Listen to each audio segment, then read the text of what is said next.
नमस्कार। मैं हूँ आपकी होस्ट और आप देख रहे हैं धमसनमार। दोस्तों, भला जीवन में बड़ा कौन नहीं बनना चाहता? कौन नहीं चाहता है कि हम सफल हों जीवन में और हमारा जीवन भी सार्थक हो जाए, लोग हमारे नाम से हमें जाने और हम दुनिया के लिए कुछ कर जाएं। लेकिन सिर्फ करने से कुछ नहीं होता, सोचने से भी कुछ नहीं होता। आपको उसके लिए उठकर आगे बढ़ना होगा। ये नहीं कि मन में आया सोच लिए तो हो गया, नहीं। बहुत कम करने की ज़रूरत है। हम किसी न किसी बंधन से बंधे होते हैं और इसी कारण बस जीवन में आगे नहीं बढ़ पाते। अब आप पूछेंगे ये बंधन कैसा? दोस्तों, बंधन बहुत तरह के होते हैं, कुछ पारिवारिक, कुछ सांसारिक और कुछ मोह माया का बंधन। आज उसी क्रम में हम आपको एक कहानी के माध्यम से बतलाते हैं बंधन क्या होता है। एक बार एक व्यक्ति शहर में रास्ते से जा रहा था। अचानक ही वह एक सर्कस के बाहर रुक गया। तो वहां उसने देखा कि एक हाथी एक पतले से रस्सी के सहारे बंधा हुआ है।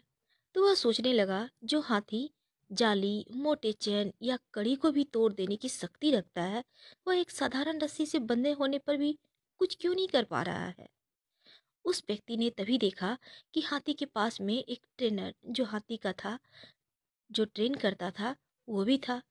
तो उस व्यक्ति ने ट्रेनर से पूछा, यह हाथी अपनी जगह से इधर उधर क्यों नहीं भागता या रस्सी क्यों नहीं तोड़ता है? तो उसने जवाब दिया, जब यह छोटा था तब भी हम इसी रस्सी से इसे बांधते थे, और जब यह हाथी छोटा था तब इस रस्सी को बार बार तोड़ने की कोशिश करता था, भागने की कोशिश करता था, पर कभी तोड़ नहीं पाया। और बार बार कोशिश करने के कारण इसके मन में ये विश्वास हो गया कि रस्सी को तोड़ना असंभव है। जबकि आज वह रस्सी तोड़ने की ताकत रखता है, फिर भी वह यह सोचकर कोशिश नहीं करता कि पूरा जीवन तो इस रस्सी को तोड़ नहीं पाया तो अब क्या तोड़ पाऊंगा। तो दोस्तों, बिल्कुल वैसे ही हम भी सोचते हैं, ये काम अब तक नहीं किए तो अब क्या कर पाएंगे। हम कहते हैं, आप में वो शक्ति है, वो साहस है, जिस भी कार्य को आप चाहेंगे आप कर सकते हैं। क्योंकि हम मनुष्य में ही भगवान ने इतनी सारी क्षमताएं दी हैं, असंभव को भी हम संभव कर सकते हैं। उसके लिए आपको बार बार प्रयास करना होगा, लगातार प्रयास करना होगा, ताकि जीवन को आसान बना सकें, सफल बना सकें। और कभी किसी के सामने झुकने की हमें ना ही ऐसी स्थिति आए और ना कभी झुकने की नौबत आए, ना ही कोई हमें ऐसा मौका दे कि हम उनके सामने झुके। सफलता के लिए हमें प्रयास करते रहना चाहिए। हाथी ने तो हिम्मत हार ली, पर हमें नहीं हारना है, क्योंकि सोचने और समझने की, कर्म करने की शक्ति सिर्फ हम मनुष्यों के पास है। दोस्तों, इसी कड़ी में एक और कहानी हम आपको सुनाना चाहेंगे, शायद आपको पसंद आए। दो लोग कहीं जा रहे थे, तो उन्होंने देखा एक झोपड़ी है और बहुत ही खस्ता हाल है। उनको प्यास लगी थी, तो उन्होंने उस झोपड़ी का दरवाज़ा खटखटाया। तो एक गरीब सा किसान निकला, उसके दो तीन चार बच्चे भी थे और सभी बहुत ही खस्ता हाल में थे। तो उन्होंने उनसे पानी के लिए, पीने के लिए मांगा। तो उन्होंने उन्हें पिलाया, फिर पूछा, आप लोग कैसे जीते हो? तो उन्होंने कहा, हमारे पास तो कुछ है नहीं, तो हमारे पास एक गाय है, उसके दूध हम लेते हैं और उसी दूध को बेचते भी हैं, थोड़ा पी भी लेते हैं, हमारा गुजारा चल जाता है। तो उन लोगों के मन में एक चीज़ आ गई, इसकी गाय तो बड़ी अच्छी है, बहुत सुंदर है, मोटी तगड़ी है और इन लोगों का गुजारा भी हो जाता है, इसका मतलब गाय बहुत दूध देती है। ये लोग सुखी हैं, इन्हें किसी चीज़ की कमी नहीं है, बस फटेहाल में है। उन्होंने सोचा कि चलो इसकी गाय को हम पहाड़ से टहल कर मार देते हैं। बस ऐसे मन में आ गया, जबकि उनका शिष्य उन्हें समझा रहा था, नहीं भाई क्यों मारेंगे, वो तो गरीब लोग हैं, छोड़ देते हैं। लेकिन फिर भी शिष्य कुछ नहीं बोल पाया और साथ में चला। पहाड़ी से ठेल दिया गया, गैया मर गई।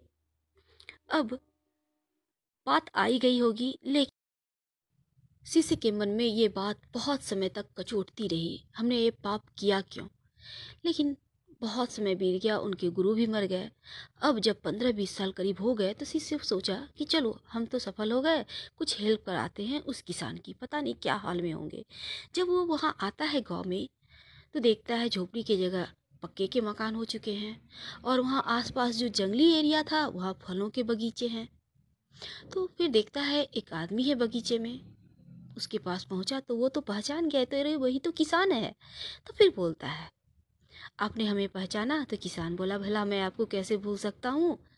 आपके जाने के बाद हमारी गैया भी मर गई, पता नहीं कैसे। फिर कुछ दिनों तक तो हम ऐसे ही रहे।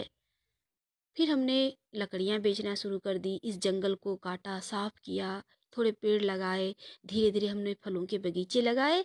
अब इस एरिया के बहुत सारे लोग हमारे अंदर काम करते हैं और इस क्षेत्र के हम सबसे नामी बेमी व्यापारी हो चुके हैं। तो भला हो उनका, जिनके आने के बाद हमारे जीवन में बहार आई। तो उनके समझ में आया नहीं, बोला भला किसका? तो आप लोगों का। आप आए, उसके बाद ही हमारी गैया मरी और उसके बाद ही हमारा जीवन सफल हुआ। आप हमारे भगवान के समान हैं। तो उन्होंने बोला, नहीं नहीं, ये तो हमारी ही भूल थी जो आपकी गैया मर गई। हम तो पश्चाताप करने आए हैं। तो किसान बोलता है, नहीं, आप तो भगवान थे, आपका पैर पड़ा, चरण पड़ा हमारे घर पर और हमारा जीवन सफल हो गया। पहले तो हम सिर्फ जी रहे थे, पर अब जीना सीख गए, कर्म करना सीख गए, आगे बढ़ना सीख गए। अब हमें पीछे कोई नहीं कर सकता और हम सिर्फ आगे बढ़ना जानते हैं। तो ये थी किसान का मोटिवेशन। आपका क्या है? आप क्या चाहते हैं ज़िंदगी से? आगे बढ़ना या गैया को लेकर बांध के उसका दूध बेचना और दूध खाना? आगे बढ़िए, गैया का मोह छोड़ दीजिए। आपकी गैया क्या है ये आप जाने। धन्यवाद।